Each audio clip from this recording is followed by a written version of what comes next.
Hey hello everyone, this is your Bollywood spy यानी कि RJ Divya सोलगम। और इस वक्त मेरे साथ मौजूद है हम सबके चहीते विकी कौशल। विकी, सबसे पहले तो बहुत खुश हुआ हूं मैं आपको देखकर। I am so happy to see you. Likewise, Divya. Always a pleasure talking to you. Same यार। और दूसरी बात ये बताना चाहूंगा कि जो आपका सरदार उधम में जो परफॉर्मेंस है वो बहुत ही शानदार है, बहुत ही कमाल का परफॉर्मेंस है। काफी डिफरेंट नजर आ रहे हैं आप, अलग किस्म की परफॉर्मेंस है। तो प्लीज कुछ बताइए इस तैयारी प्रेपरेशन के बारे में।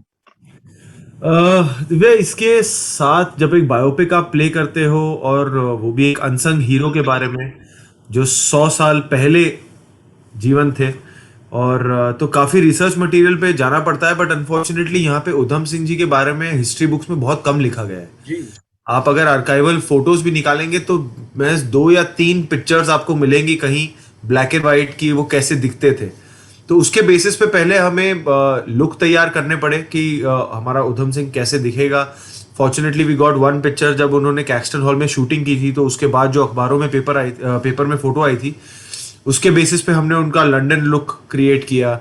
फिर उस इस फिल्म में मैं 20 साल का उधम सिंह भी प्ले कर रहा हूँ और 40 साल का भी। तो कभी 14 किलो घटाने थे 2 महीनों में, तो फिर 25 दिनों में वापस 14 किलो बढ़ाने थे। तो उस तरीके की फिजिकल प्रेप भी गई, और उसके अलावा मेंटल प्रेप काफ़ी थी, क्योंकि जो सुजीत दा का स्टाइल है फिल्म बनाने का, हमेशा वो बहुत रियल होता है। जी। और उसमें बहुत ज़्यादा डायलॉग बाजी, चेस्ट थंपिंग, वो कुछ नहीं होता। वो बहुत सटलिटी में खेलते हैं, साइलेंसेस में खेलते हैं। तो जब वो सटल और साइलेंस वाला मामला आता है तो आपको बहुत इंटरनलाइज करना पड़ता है इमोशंस को, ताकि बिना कुछ बताए आपकी आंखों में या हाव भाव में वो इमोशंस दर्शकों तक पहुंच सके। तो उनको सच्चाई से जीने के लिए बहुत सुजीता के साथ जैम करना था। पर मतलब वो मुश्किल था, पर एट द सेम टाइम बहुत ही एज एन एक्टर मेरे लिए बहुत एनरिचिंग था। सुजीत की आपने बात की तो उन्होंने और रॉनी ने दोनों ने बताया कि 21 साल का रिसर्च गया है इस फिल्म के पीछे, which is very very tough. बहुत कम लोग होते हैं जो आज के दौर में इतना रिसर्च करते हैं एक फिल्म के पीछे। तो आपको जब ये फिल्म आप कर रहे थे तो ऐसा लगा था कि इतना रिसर्च दिख रहा था आपको कि क्या? अरे 100%, 100%, क्योंकि बहुत कम लोग जानते हैं कि सुजीता और रॉनी जब 21 साल पहले दिल्ली से बंबई आए थे डायरेक्टर बनने के लिए, तब वो वहाँ पे एड फिल्म्स किया करते थे। पर जब यहाँ पर पिक्चर बनाने आए थे तो सरदार उधम बनाने के लिए आए थे वो। तब राइट। उन्हें 21 साल पहले सरदार उधम बनानी थी। और तब शायद वो भी नए थे, उनके पास भी उस तरीके के रिसोर्सेस नहीं थे कि ऐसी पीरियड फिल्म बना सकें। और जब वो आए तो 4-5 भगत सिंह पे पिक्चरें बन रही थी। तो फिर उन्होंने थोड़े समय के लिए उसे पार्क कर दिया, और फिर कहते हैं ना, वो सही समय अपने आप ही आता है। और वो फिर जाकर 21 सालों बाद आया, जैसे उधम सिंह जी के लिए भी 21 साल के इंतजार के बाद ही वो बदला ले पाए थे। तो वो एक पैरेलल है इस फिल्म का, जो बिल्कुल एक मतलब वो अपने आप ही हुआ है।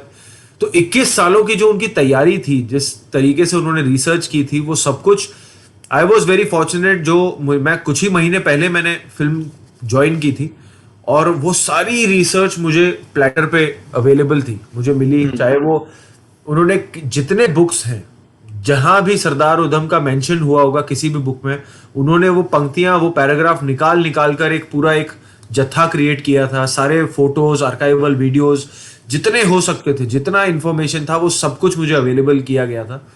तो वो मुझे डेफिनेटली बहुत बहुत उसका हेल्प हुआ था।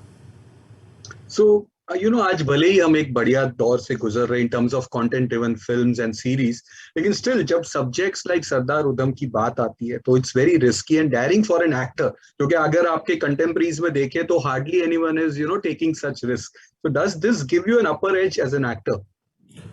अब Divya, to be very honest, मैं ऐसे कैलकुलेट करता ही नहीं हूँ जब कोई फिल्म लेनी होती है या फिल्म से जुड़ना होता है। मेरे लिए मायने ये रखता है कि जब मैं कोई फिल्म के बारे में सुनूं या किरदार के बारे में सुनूं, तो मेरे दिल को वो बात पहले छूनी चाहिए। मेरा दिल या तो हंसे या रोए या कुछ ना कुछ किसी तरीके से रिएक्ट करना चाहिए। और फिल्म, मुझे ये होता है कि उसके बाद मेरा मन करे कि मैं अपने दोस्तों को बताऊं या अपने परिवार को बताऊं, यार आज मैंने एक कमाल की कहानी सुनी है, and I can't wait to show it to you guys. अगर वो एक चीज हो जाती है तो फिर मुझे उस फिल्म से जुड़ना होता है। इसमें ऑफ कोर्स एक एडेड ये था कि मैं सुजीत सरकार जी के साथ हमेशा से काम करना चाहता था, जब से मैं एक्टर बना था। तो वो एक मेरा सपना पूरा हो रहा था। और बतौर एक्टर आई फील कि एक क्रांतिकारी का रोल निभाना हर एक्टर के लिए एक once in a lifetime opportunity जी। होती है।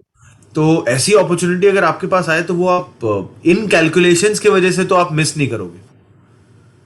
ऑल्सो हमने being again a film buff, मैंने राज बब्बर साहब को पंजाबी में एंड परीक्षित साहनी को हिंदी में इसी सब्जेक्ट वाली फिल्मों में देखा था। तो did you watch these films? आपने देखी थी ये फिल्म? मैंने राज बब्बर जी की देखी थी, तब मैं स्कूल में पढ़ा करता था जब ये फिल्म आई थी। आई थिंक 99 या 2000 में फिल्म आई थी। और पंजाबी फिल्म थी और मैं पंजाबी फिल्में देखता आया हूँ। तो ओके।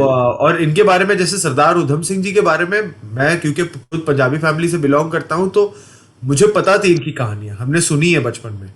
तो जब उन पे फिल्म, पंजाबी फिल्म बनी थी, तो मैंने भी देखी थी एज एन ऑडियंस। मैं खुद क्यूरियस था, तो मैंने वो फिल्म बहुत एंजॉय की थी। उसके गाने, राज बब्बर जी का परफॉर्मेंस। मैंने इस फिल्म के शुरुआत में भी फिर मैंने उसको रिविजिट किया था, उस फिल्म को, और मैंने वो फिल्म पूरी देखी।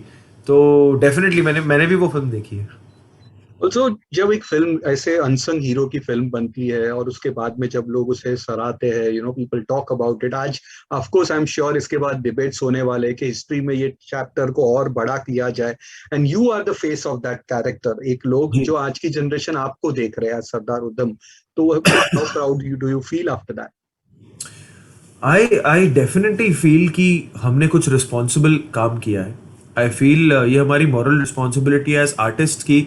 हम किसी ना किसी तरीके से, चाहे वो कहानियों के जरिए, किताबों के जरिए, गीतों के जरिए या पिक्चरों के जरिए, ये जो हिस्टोरिकल फिगर्स हैं, जो लेजेंड्स हैं, जिनके बलिदानों के वजह से आज हम एक फ्री डेमोक्रेटिक कंट्री में जी रहे हैं, उनकी कहानियां हमें याद रखनी बहुत ज़रूरी है, उन्हें सेलिब्रेट करना बहुत ज़रूरी है, और उन्हें हमारे आगे वाले जनरेशन तक पहुंचाना बहुत ज़रूरी है। तो मुझे डेफिनेटली लगता है कि ऑफ कोर्स अगर इस फिल्म के बाद कोई डिस्कशन शुरू हो सके कि क्या हम उन्हें उतना जिंदा रख रहे हैं जितना जिंदा हमें रखना चाहिए, क्या हमारे हिस्ट्री बुक्स में और इनके बारे में बातें होनी चाहिए। जैसे सरदार उधम जैसे और कई अनसंग हीरोज हैं जिनके बारे में हमें नाम भी नहीं पता होगा, या शायद उन्होंने क्या किया है वो हमें पता ही नहीं होगा, पर उनका रोल हमारे इंडियन फ्रीडम मूवमेंट में बहुत सिग्निफिकेंट रहा है। तो डेफिनेटली आई फील कि अगर इसमें कोई भी पहल हो सके, कोई भी डिस्कशन शुरू हो सके इस फिल्म के बाद कि क्या हम कुछ और कर सकते हैं हमारे इन हिस्टोरिकल फिगर्स को जिंदा रखने के लिए, तो वो बहुत एक अच्छा टेक अवे होगा हमारे लिए। ऑल्सो इस फिल्म की जब भी बात होगी, इरफान खान को हम याद करेंगे। हो बिल्कुल। सकता था ये उनकी आखिरी फिल्म भी होती, तो आपको कहीं लगता है कि एक और उनके समवेयर एक और वे में आपने उनको भी एक ट्रिब्यूट दिया है? बिल्कुल बिल्कुल, ये मेरी तरफ से एक बहुत ही एक हम्बल, मेरा जितनी मैं कोशिश कर सकता था, जितनी सच्चाई से काम कर सकता था, मेरा एक हमेशा ये ट्रिब्यूट रहेगा इरफान साहब के लिए। आई डोंट थिंक उनके उनके जूतों में कोई पैर रख सकता है कोई भी एक्टर, उनकी उन्हें कोई रिप्लेस नहीं कर सकता। वो मतलब मैं अपनी तरफ से अपनी सच्चाई से पूरी कोशिश ही कर सकता हूँ, पर अगर वो कोशिश इरफान साहब के जो वो कर जाते उसका अगर 1% भी हो जाए, तो मैं अपने आप को बहुत काबिल एक्टर समझूंगा।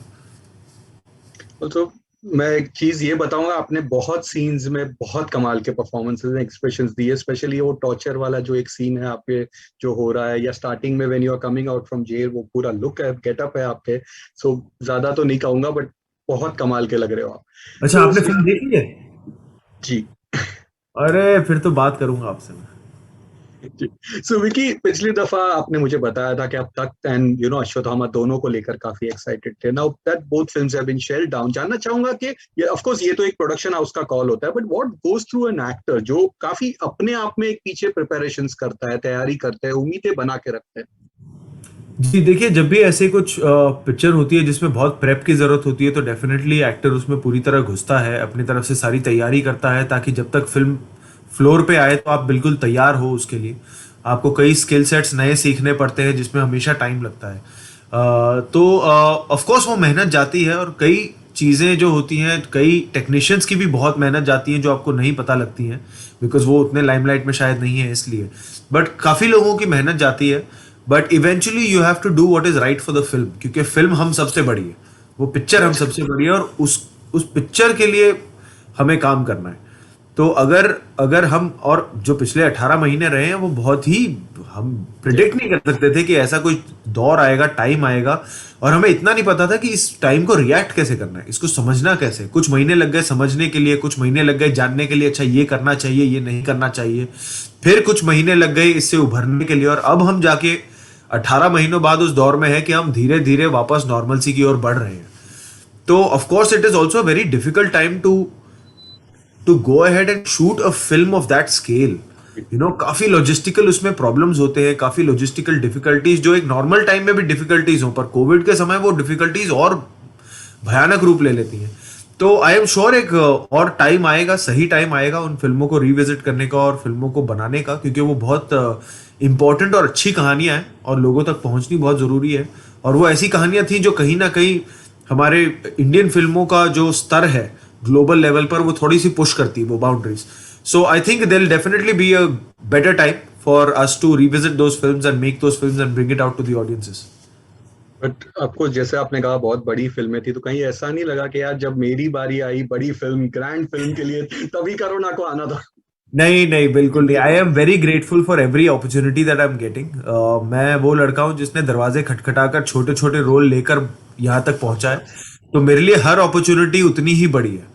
जस्ट बिकॉज वो फिल्म बहुत बड़ी है और 300 करोड़ की फिल्म है, तो मेरे लिए वो ऐसे नहीं हो जाता कि अरे यार, मेरे लिए हर फिल्म बड़ी है, हर मौका बड़ा है। तो जब जब जो जो होना है तब तब तो सो होगा। तो यू नो, हमारा काम मेहनत करना है। सो आपके फैंस जानना चाहते हैं फॉरकमिंग प्रोजेक्ट्स के बारे में, प्लीज कुछ बताइए, क्या चल रहा है, नेक्स्ट प्रिपरेशन किसके लिए हो रही है? मैंने दिव्या इस साल दो पिक्चरें खत्म की हैं, एक यशराज के साथ, एक धर्मा के साथ। उसके बारे में कुछ डिटेल्स पब्लिक डोमेन पे आ ही गई हैं, पर मैं अनफॉर्चुनेटली उस बारे में डिटेल्स बात नहीं कर सकता, क्योंकि वो एक प्रोड्यूसर्स प्रेरोगेटिव है उसकी ऑफिशियल अनाउंसमेंट करने की। उसके अलावा अगले साल फिर सैम बहादुर पे काम होगा, मेघना गुलजार जी के साथ और रॉनी स्क्रूवाला के साथ फिर से काम करने का मौका मिलेगा। So looking forward to that. Of course. And चलते चलते सरदार उधम से एक जो बहुत प्यारा सा डायलॉग है, मर्डर को प्रोटेस्ट, समथिंग लाइक दैट, अगर दो लाइन। मर्डर को प्रोटेस्ट मानेगा या प्रोटेस्ट को मर्डर मानेगा आपका ब्रिटिश लॉ। क्या बात है। Vicky, wish you all the best, and हम चाहते हैं कि और भी आप कमाल की फिल्में करें, ऐसे जैसे है आप वैसे ही रहे, और स्टारडम आपका बहुत बहुत बहुत बढ़ते जाए। Thank you for thank you being with Divya, us. हमेशा बहुत अच्छा लगता है आपसे बात करने के लिए, एंड होपफुली अगली बार जब हम बात करेंगे तो एक ही छत के नीचे बैठकर बात करेंगे। 100%, fingers cross thank for you that. Divya, thank thank you. You, take care.